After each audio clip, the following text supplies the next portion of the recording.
She clutched the edge of her seat, eyes fixed on the dirty floor of the train, trying to disappear. It was supposed to be a normal Tuesday morning commute in Toronto, same train, same seat, same hope that the day would pass quietly. But the man across from her had a different plan. He'd started with comments about her appearance, how she dressed, how she looked too pretty to be alone. At first, she ignored it. She learned to stay quiet, to not escalate. But then he got louder, nastier. People around her shifted in their seats, stealing quick glances, but no one said anything. It was as if her fear had made her invisible.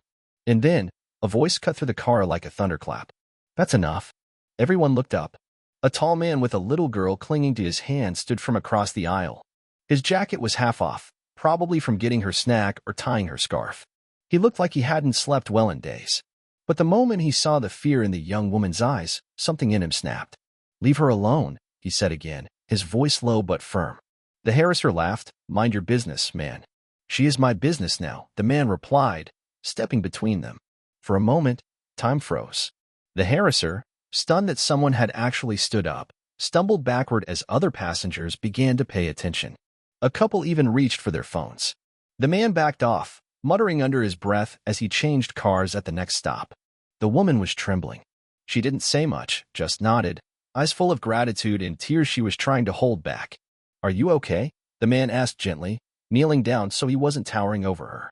His little girl, maybe 5 or 6 years old, stared up at the woman with big, curious eyes. "I'm Emma," she said suddenly, breaking the silence. "My daddy's a superhero." The woman finally smiled, just a little. "He really is," she whispered. They sat together for the rest of the ride. She told him her name was Maya, that she was a university student studying social work.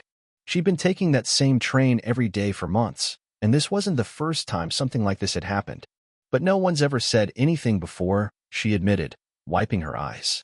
The man introduced himself as Daniel. Widowed 3 years ago, raising Emma on his own while working full-time in a local hardware store. I couldn't sit there and do nothing," he said. "I know what it's like to feel powerless." They talked, not like strangers, but like people who understood the world had been hard on them in different ways. Before they got off, Maya thanked him again. She didn't just mean for stepping in, but for reminding her that not everyone turns away.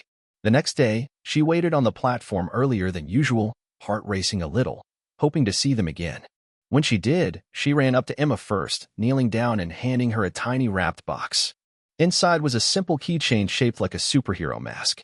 "Every hero needs one," Maya said. "Even little sidekicks." Daniel looked at her, surprised. "You didn't have to." "I know," she said, meeting his eyes. "But I wanted to.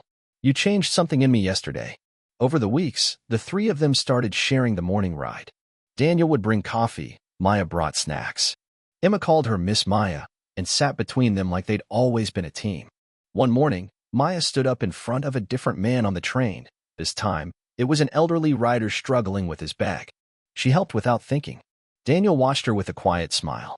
Sometimes all it takes is one person, one moment. And for Maya, that single act of kindness reminded her that she had a voice. For Daniel, it was a reminder that even in the grind of everyday survival, you can make a difference. And for Emma, it was proof that superheroes are real. They ride trains, carry lunchboxes, and hold your hand when you're scared. The train kept moving, just like life. But that day, 3 people who'd been drifting on their own found something unexpected, a little courage, a little hope, and maybe the beginning of something even more beautiful than they imagined. And every time Maya told the story of the day a single dad defended her without thinking twice, she made sure to say, "That's the day I believed in good people again."